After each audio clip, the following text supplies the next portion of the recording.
Hi, in this video we're going to look at creating a scrolling text effect a la the intro to Star Wars, and we'll also look at adding audio and then rendering so you can hear the audio in After Effects. So our final product should look something like this.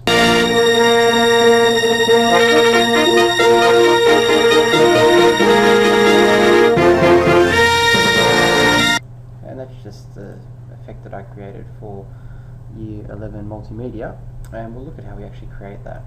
So in After Effects, we're going to go to File, New Project, and I've already created this obviously, and that's the old one there, but let's have a look at how we did that. After we've created a new project, we're going to go to Composition, New Composition, and I'm going to call this Text Effect. I'm going to create this at 1280 by 720, and I'm going to have it running for around about 20 seconds. The color will be black. Hit OK. Once I've done that, I'm going to go to Layer, New, Solid. I'm going to make sure it's also 1280 by 720. I'm going to make sure it's the comp size if it isn't, and I want the color to be white. So I'm going to select white and press OK. Now the first thing we're going to do here is create those stars effect. So for that, I'm going to go to Effects and Presets, and I'm going to search for an effect called Fractal Noise. So F-R-A-C-T, and once I've done that, the fractal noise effect should pop up. I'm going to click and drag that over my solid, and you'll get that little X.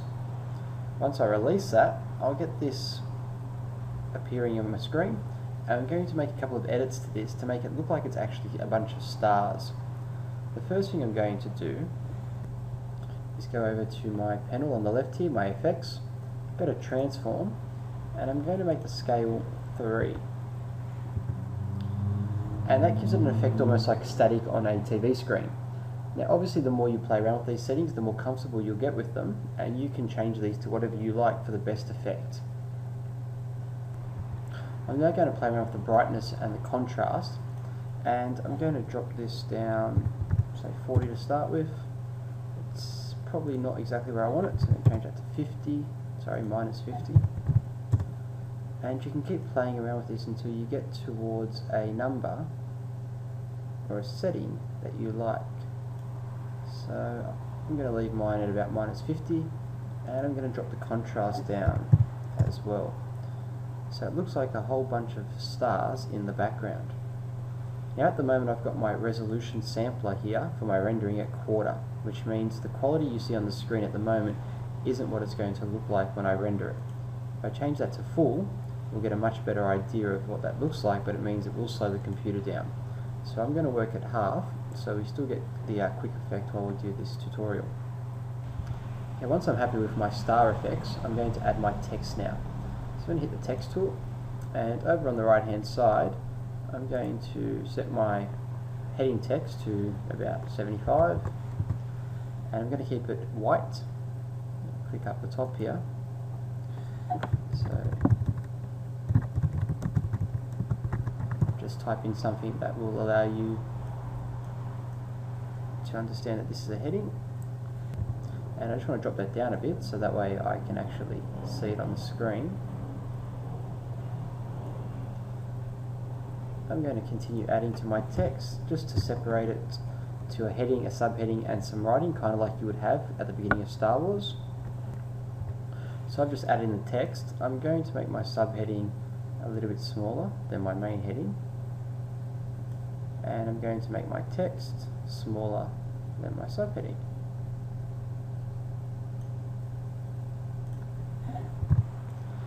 Okay, so once you're happy with your text, you're then going to set this up so that way we can actually make it look like it's the 3D effect in Star Wars.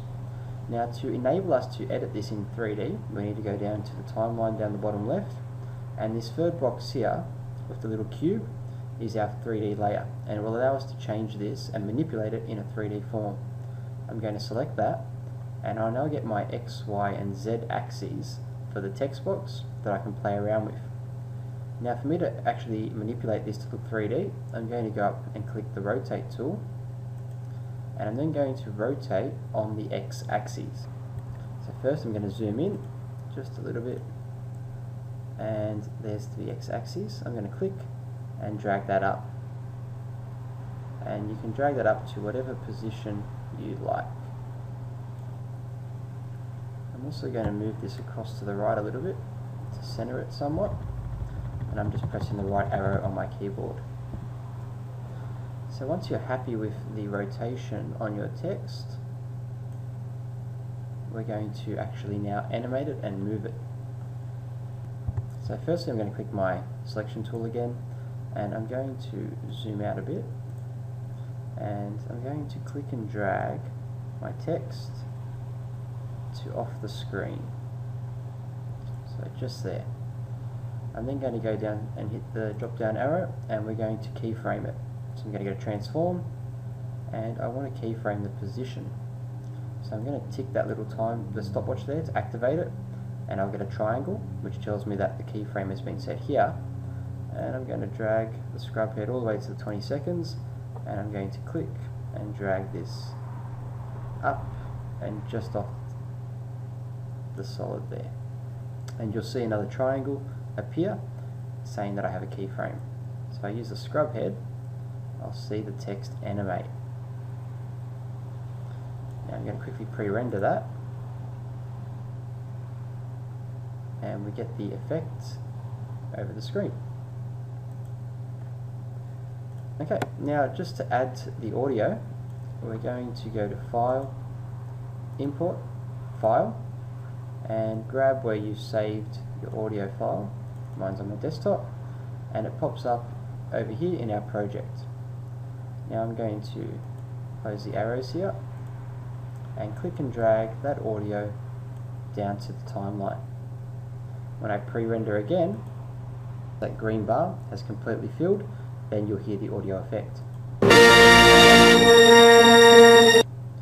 And even though my audio clip plays for more than 20 seconds, as this is only a 20-second composition, it'll cut out at that 20-second mark. The only other thing to remember here is when we export, so when we render, is that we actually have to change one setting to make the audio play. So if I was to go to Composition, Add to Render Queue, now firstly I'm going to go to my render settings, I'm going to say Quality Best, Resolution Half, I'm going to then say OK, and for output mode I'm going to click on Lossless, and down the bottom here audio output is not set on by default. So if I want this to export with the audio, I need to tick that and then hit OK, and it's now going to output as an AVI with the audio. So if I hit that render button, it will render the video and it will give us that preview that I showed you earlier.